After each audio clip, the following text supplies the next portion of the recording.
Hi there, I'm Darlie.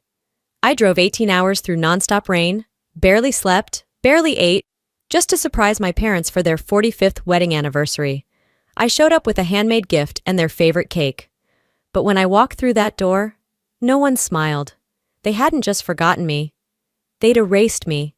A sister who lied, a mother who stayed silent, a gift tossed in a trunk. And that was just the beginning.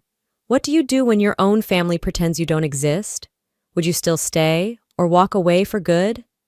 I hadn't planned on driving 18 hours straight. Hell, I hadn't even packed a change of clothes when I left Portland. But when I saw that every flight to Sarasota was grounded, storm warnings screaming across every app on my phone, I threw my raincoat in the back seat, grabbed a cooler with the cake and left. I didn't tell anyone I was coming. I wanted it to be a surprise, a gesture, something big, something that said, I'm still part of this family. The windshield wipers barely kept up with the rain as I crossed state after state. Gas station coffee, bathroom sinks that barely worked, highway signs blurred by water and exhaustion. I drove with my hands clenched on the wheel and my heart clenched even tighter. The whole way down, I pictured Mom's face lighting up. Dad's voice cracking just a little when he saw me. Maybe even Terry Jo, my sister, giving me one of those eye rolls that secretly meant you did good. But what I got was silence. When I finally pulled into the driveway at midnight, the house was glowing with warmth, lights in every room, cars lining the curb. Laughter floated out from inside like a scene from some Hallmark movie. I stood in the rain for a moment, my shoes sinking into the grass, holding the box with the cake I'd risked hydroplaning for. My jeans were soaked through. I didn't even bother ringing the doorbell. I walked straight in. The room hushed, like I was a stranger who just barged into the wrong party. Terry Jo turned from the kitchen island, wine glass in hand, eyes wide. Darlie? Mom blinked at me, surprised. Oh, I thought you weren't coming. I looked around the living room. Balloons, flowers, a huge banner above the fireplace. 45 years of love, celebrated by family. Everything looked perfect. Except none of it included me. My throat was dry, my mouth trying to form words that wouldn't make things worse. I smiled instead, just enough to hide the sting. Surprise! Nobody clapped, nobody moved, just awkward glances and mumbled, Wow, you made it, as if I were someone's +1 they forgot to RSVP for. I set the cake down on the counter. Terry Jo raised a brow. You drove? She asked, like I'd shown up on a tractor. Flights were canceled. Thought I'd make the trip anyway, I said, trying to sound casual. Inside, I felt like my chest had caved in. I mean, you should have let us know, she added, taking a slow sip. We weren't exactly prepared. Like my presence was a disruption, a logistics problem. I scanned the room. There were family photos on the mantel, a looping slideshow on the TV with childhood memories, wedding anniversaries, beach vacations. I watched slide after slide pass. There was one of Terry Jo and her kids building a sandcastle with Mom and Dad. One of Wendy from next door giving Dad a big birthday hug. Even Terry Jo's ex-husband made an appearance. But not me. Not a single frame. Dad walked past with a drink in hand. He patted my shoulder like he was greeting a mail carrier. Good to see you, he muttered without stopping. I couldn't move. Couldn't breathe. Someone behind me whispered, Did she just show up without telling anyone? I stood there a moment longer, listening to the glass clinking, the music, the easy laughter. None of it slowed for me. I excused myself to the guest bathroom, locked the door, stripped off my wet coat. My hands trembled as I wrung water from the hem of my jeans. I caught my reflection in the mirror, mascara smudged, hair flat from the rain. A face they didn't expect, a face they didn't include. I placed the cake, now slightly smudged, on the kitchen island. No one said thank you. I'd driven across the country, counting down the hours by state lines and truck stop coffee. For what? A nod from my dad? A side glance from my sister? Coming home wasn't supposed to feel like this. It wasn't supposed to feel like nothing. Link to next chapter. Then I saw the slide on the living room screen. The family tribute without my name or face. I stared at the slideshow looping on the living room TV. Photo after photo of smiling faces, family vacations, birthdays, graduations. My name was never spoken, And neither was my image included. It was like I had been erased with precision, like someone had gone out of their way to make sure I wouldn't be remembered. Then Wendy stepped up to the mic. Terry Jo's longtime friend, her shadow in every family function, the self-appointed MC of the evening. She cleared her throat and raised her champagne glass. "Tonight, I'm honored to speak on behalf of the family," Wendy began, her voice syrupy sweet. "And especially for Terry Jo, the daughter who's always been here, the steady heart, the one who held this family together." A ripple of applause, smiles, glasses raised. I blinked. My hands stayed at my sides. "On behalf of the family?" I didn't ask her to speak for me.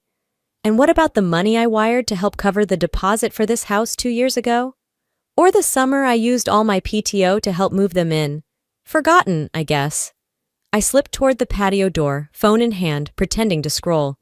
A message I'd sent in the family group chat yesterday, a simple, "Almost there, hope the cake makes it intact," was gone.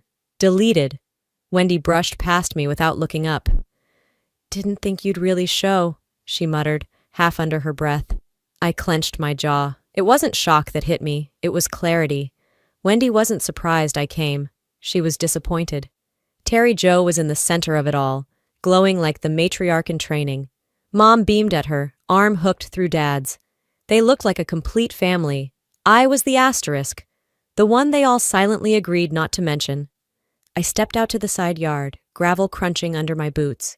I needed air, space, anything but that living room full of people pretending I wasn't there. That's when I heard it, Mom's voice, faint but clear through the open kitchen window. She was on a video call. "I know, baby," she said. "Well, at least now things can go back to normal. I didn't realize how tense it was with her around." Her words landed like a slap. My ears burned. I took a step closer to hear. Terry Jo replied, "Told you, Mom. She thrives on drama. Darlie's always been like that. She makes everything about her." I didn't flinch, didn't cry. I just stood there staring at the yard I'd helped landscape last spring. The little solar lights lining the walkway? I bought those. The "Bless This Home" sign near the porch? I painted it by hand. None of that mattered now. Inside, they toasted to family. Outside, I stood alone in the dark. I moved away from the side of the house, gravel crunching beneath each step as I made my way toward the garage. A porch light flickered overhead, casting long, warped shadows across the concrete.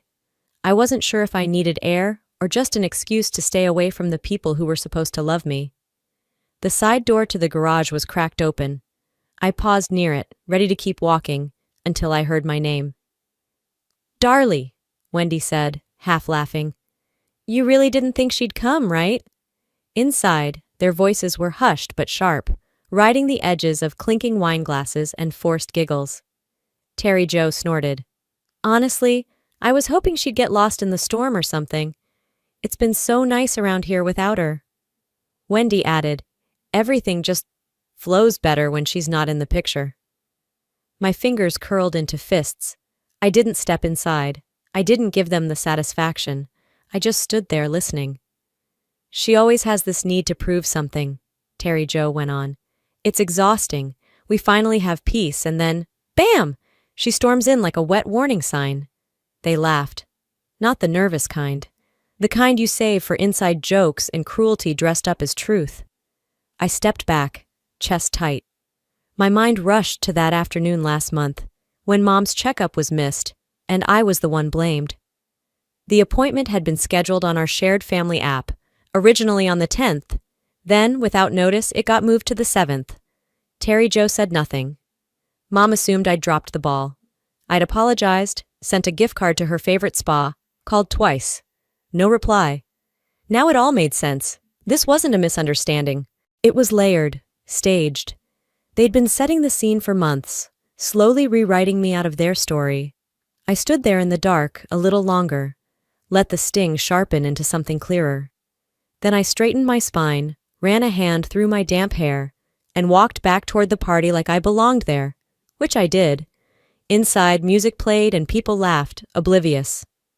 I made my way to the drink table and poured myself a glass of red. Full. No shame. I passed Terry Jo by the fireplace. She caught my eye, lips parting slightly. Great weather, huh? I said evenly. She blinked. Yeah, I guess.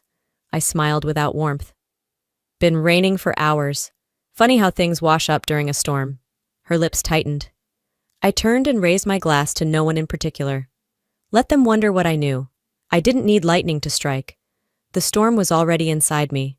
As I raised my glass and let it hover just long enough for them to wonder, the weight of something unfinished tugged at me. I stepped quietly back out to the car. Inside the trunk was a long wooden case, wrapped in craft paper and tied with twine. I'd made it months ago, Oregon maple I'd sourced from a salvage yard near the coast. I'd sanded, carved, and stained it myself, etched with my parents' wedding date and a quote Mom used to keep on the fridge. Built on love, held by grace. It was art. Personal. Real. I brought it inside and placed it on the gift table, nestled between a designer cheese board set and a gift bag stuffed with tissue paper and perfume. I didn't wait for applause, just walked away. Later, I circled back through the dining room. The cake was half-eaten. Balloons had started to wilt. Laughter came and went like waves, careless. The gift I'd made was gone. I scanned the table again. Nothing. I stepped outside. Cool air brushed my skin. That's when I saw her. Terry Jo slamming the trunk of her Lexus shut. My gift in her hands just seconds before. I walked up slowly. Was something wrong with it? She didn't even flinch. Oh, that? It didn't match Mom's vibe. She's doing this whole minimalist chic thing now, but maybe she'll hang it in the garage. Wendy laughed behind her, loud and sharp. Or gift it to the neighbor. What's her name? Gina? The one who sells candles out of her shed? I didn't respond, just watched the rain slide down Terry Jo's windshield. Back inside, nobody noticed I was gone. Or back. That night, I barely slept. Curled in the guest bed that smelled like cinnamon plug-ins and dust, I stared at the ceiling fan and thought about every hour I'd spent making that piece. Every evening after work, every layer of stain, every hope that it would be a gift that meant something. By dawn, I was on the road. Stopped at a gas station 2 towns over for coffee and a donut. While waiting for the pump, I opened Facebook Marketplace just to scroll. Distraction, nothing more. There it was. Custom wood wall art handmade, never used, $20 OBO. Listed by Wendy. The dimensions, the lettering, the burn pattern in the bottom corner I debated sanding again. My heart thudded slow and deep, not from surprise, from confirmation. It wasn't about the wood, it was the rot underneath the varnish. I didn't say a word as I returned to the house. No door slams, no confrontations, just quiet footsteps and a sharper clarity in my chest than I'd felt in years. The hallway was dim. Most of the guests had gone to bed or left altogether. Laughter still echoed faintly from the den where Dad and Uncle Harold were watching an old Western rerun. I bypassed it all, heading straight to the guest room. I sat on the edge of the bed and opened my laptop. No tears, just focus. A folder on my desktop, home receipts. I'd kept everything. Every transfer I'd made to Mom's account when she said they needed help with bills. A scanned invoice for the artwork shipping. The email thread with Terry Jo about planning the party months ago. The same thread where she'd suddenly gone silent. I clicked into the family group chat backup. Screenshots showed the messages I sent, where I'd said I'd try to make it, and the ones where Terry Jo accidentally deleted them right after. The timestamps told a different story than the one they'd sold each other. I wrote the letter slowly, addressed to both my parents. It wasn't emotional, it wasn't dramatic, it was itemized, blunt, unforgiving. I listed every dollar I'd spent to be here, every moment they'd erased. And at the bottom, I attached a printout of Wendy's Marketplace post with the title circled in red ink. My final line, I'm done pretending this is family. I folded the letter and slid it into an envelope. Then I walked into the kitchen. The house was still, lights off, except the refrigerator casting a pale glow across the tile. I placed the envelope on top of the cake box, the same cake I'd driven through a storm to bring. Neither had been touched. Then I pulled out my phone, texted Casey back in Portland. They wanted quiet, they'll get it. I packed my things in silence. No noise, no notes, no explanations. Before sunrise, I was gone. The front door clicked shut behind me like a final period on a sentence I was done rewriting. They chose not to hear me. The next voice they'll deal with won't be mine. It'll be legal. I was halfway through the drive back to Portland when I finally let myself breathe. Not cry. Breathe. The weight hadn't lifted, not fully, but I could feel something shifting, like my lungs were mine again. The next morning, I sat across from Milton in a downtown cafe. He wore suspenders and a watch that probably hadn't ticked since Reagan was president, but his eyes were sharp. I handed him the folder. Transactions, emails, the group chat screenshots. I need to make this official, I said. He took one look at the spreadsheet showing Terry Joe's family investment transfers from our parents' retirement fund and frowned. We can flag this, potential financial misconduct, maybe even elder abuse. I nodded. Do what you have to. He smiled, not warm but approving. We'll begin with a formal notice and record freeze request, state and federal. 3 days later, the backlash came in like a slap. Email from Terry Joe. Subject, cease and desist. The body read like a tantrum dressed in a pantsuit. You have 72 hours to retract your statements. Any further slander will result in legal action. You are no longer welcome at family functions. You are mentally unstable and aggressive. Attached was a mock draft from a law firm in Sarasota. Milton read it once and chuckled. Google the attorney's name, he said. I did. The first result was a LinkedIn profile that ended with aspiring paralegal. She's bluffing. I didn't reply to Terry Joe directly. I BCC'd Milton and sent her one line. I look forward to resolving this properly, through federal channels. That night, I opened Instagram for the first time in weeks. I posted a photo of the cake still in my fridge, wrapped in foil. Caption, still fresh, just like my memory. I didn't tag anyone, didn't have to. By morning, I had 7 unread DMs, one from Wendy. You need help, seriously. I left it on read. They had tried to shame me quietly. Now it would all go public, whether they liked it or not.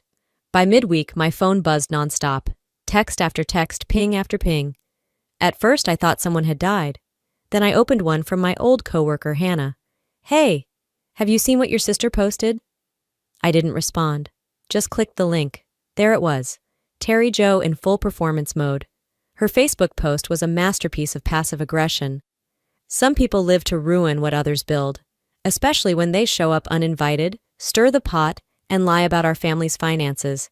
Sad to see someone spiral just to feel seen. It had over 400 likes.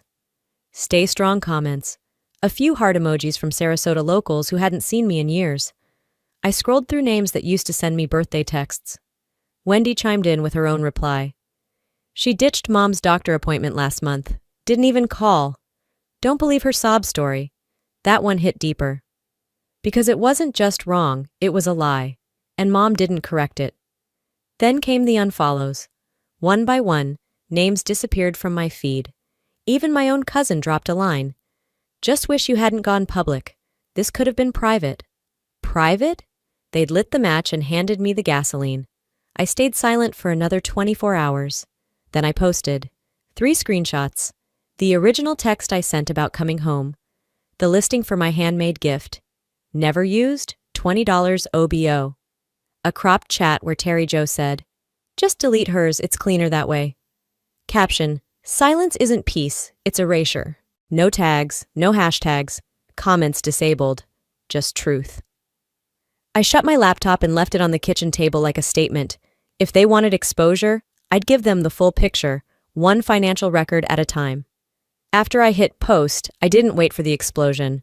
I went straight to work. Milton and I met again over bitter coffee and legal pads. I handed him a fresh folder, everything I hadn't shared publicly. Full bank statements, e-signature metadata, even a flagged transaction that routed money from my parents' retirement fund into an account under Terry Joe's LLC, an LLC that didn't exist before last year. And this? Milton asked, tapping one of the PDFs. A pattern, monthly payments labeled consulting going to Wendy's account. His jaw clenched. We'll start the paperwork for Adult Protective Services. That night, I got a call from Dad. You really had to involve strangers in this? We could have talked. I didn't raise my voice. You had years to talk. I gave you months. You chose silence. He hung up without another word. 2 hours later, Mom's number lit up my phone screen. I watched it ring, let it go to voicemail. I already knew what would be on the other end, a quiet plea wrapped in guilt. But this wasn't about guilt anymore. This was about truth. The next morning, I sent a final package, digitally and in hard copy. 1 email, subject line, for your records. 2, my parents, their estate planner, their tax advisor, their attorney. Attached were the same documents I'd given Milton. No explanations, no venom, just facts. By the second day, Terry Jo's post disappeared. Wendy's account was wiped clean. I didn't gloat, didn't celebrate. I changed my Instagram bio to one line. Truth isn't drama, it's clarity. I didn't burn bridges. I just refused to let them set fire to my name. After sending that last email, something shifted. Not in them, at least not yet, but in me. 2 weeks passed without a peep. No lawsuit, no social posts, just silence. The kind that used to feel punishing now felt like peace. I settled back into my own rhythm, logged hours from my home office, took long walks in the park near my place, and actually started therapy. Real, consistent, no more excuses. I let the stillness do what shouting never could, restore me. Then a small envelope arrived, no return address, just my name in slanted cursive. Inside was a single card, handwritten, my mother's script. We see things now. I just wish we hadn't waited for them to hurt you so loudly first. I read it once, then again. I didn't cry, I didn't crumble. I placed the card in my nightstand drawer, not to forgive, not to forget, but to remember. Not every olive branch deserves a handshake. That afternoon, I emailed their financial advisor. If anything further is needed, please contact my attorney directly. No signature, no warmth. Just another clean line in the sand. 3 days later, I left town. Just me, a weekender bag, and a rental cabin along the Oregon coast. No social media, no family group chats, just the wind, the ocean, and the truth of my own company. The weekend my parents' anniversary dinner had originally been planned, I stood in my little kitchen and baked the same cake I once drove cross-country to deliver. When it cooled, I lit a single candle. I placed an old photo on the table, me, maybe 6 years old, holding both their hands at the beach. Happy anniversary, I said softly. I showed up. That's what matters. Then I sliced 2 pieces, one for the girl in the photo and one for the woman who made it through the storm, and I ate them both without apology.